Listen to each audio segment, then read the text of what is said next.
Hello everybody, I'm Theo Samagia, a computer engineer from Croatia, and I'm about to hold you a presentation about a thing that annoys me the most when discussing politics.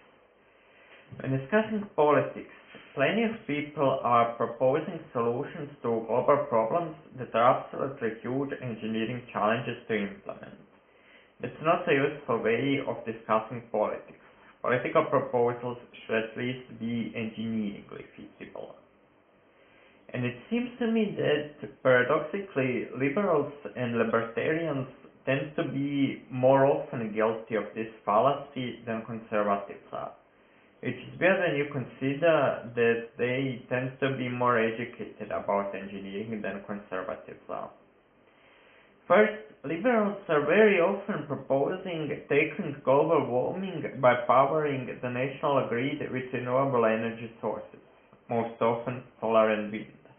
I was talking about this in the very first video I uploaded to YouTube, and I will talk about it again. That is a huge engineering challenge for two reasons. First of all, they are unreliable. Solar panels produce no power at night, right when you need electricity the most, and the amount of electricity wind turbines produce varies widely depending on how fast the wind is blowing. If the wind slows down 2 times, the amount of electricity wind turbines produce decreases 8 times. We would need to store electricity, and storing large amounts of electricity is a huge chemical engineering challenge. And solar energy is even more problematic than wind energy because solar panels produce electricity in a vastly different format than we need. The national grid uses alternating currents with constant voltage, and solar panels produce direct current with the constant current rather than constant voltage. Converting large amounts of electricity from solar panels into the format needed by the national grid is a huge electrical and electronic engineering nightmare. That's why a massive switch to renewable energy sources is not the solution to global warming.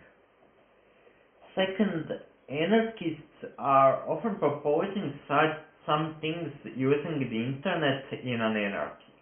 But making the internet work in an anarchy would be a huge computer engineering challenge if it is possible at all. Ask yourself what would happen if there were no laws telling the internet service providers that if they set up an unencrypted DNS server, they set it up to only respond to the requests from the IP addresses it is supposed to serve rather than to all IP addresses. The answer seems obvious to me. Some ISPs would set up their DNS servers incorrectly, and hackers would use those DNS servers to paralyze the internet via the DNS reflection attacks. And there are quite a few reasons why the internet as we know it couldn't work in an anarchy. Some technical problems don't have a technical solution, but they do have a political solution. Third, many anarchists and libertarians, and I suppose a liberal might also say that, are proposing tackling the problem of superbacteria with lab-grown animal products. I was also saying that not long ago. Since around 80% of antibiotics these days are used in farm animals, lab-grown animal products will supposedly soon solve that problem. But see, they won't. Most of the antibiotics are used in the egg industry. It's hard to tell the exact percentage, but you need to consider the fact that around 45% of antibiotics used today are ionophores, which are antibiotics effective in birds but not in mammals. We will not have lab-grown eggs anytime soon. We struggle to produce muscle meat in laboratories, and eggs are far more complicated than muscles. It's hard to tell what effect the lab-grown meat will have on the problem of superbacteria, but it may very well be negative, because, well, if meat is produced in a lab, there is no incentive to kill the old egg-laying chickens. They may even end up being pumped with antibiotics for longer. That's why lab-grown animal products aren't a solution to the problem of superbacteria. Fourth, many conservatives are proposing tackling terrorism by quote-unquote encryption only the government can break. Oh, I'm sorry, that does not exist. If the government can read our emails, so can the hackers. That's just how computers work. Fifth, this is not really mainstream, but it illustrates my point perfectly. So many people are proposing tackling superbacteria and animal welfare by massive switch from grain-fed cows to grass-fed cows. But there's a problem with that.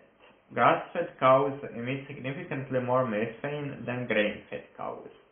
Grass contains significantly more cellulose than grain does, and the feed conversion ratio is a lot higher for grass-fed cows than it is for grain-fed cows. The exact numbers are difficult to come by.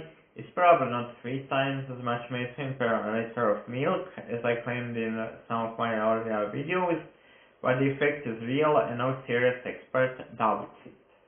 Now, some people respond by pointing to the fact that the bacteria in the kangaroo's stomach are capable of digesting cellulose while emitting a few times less methane than the bacteria in cows. So supposedly we can genetically modify the bacteria in cows, digest the cellulose the way the bacteria in kangaroos do, and that would solve the problem of methane. Do I even need to explain how big of an engineering challenge that would be? So don't fall into this trap of proposing political solutions that are huge engineering challenges to implement. Thank you for watching.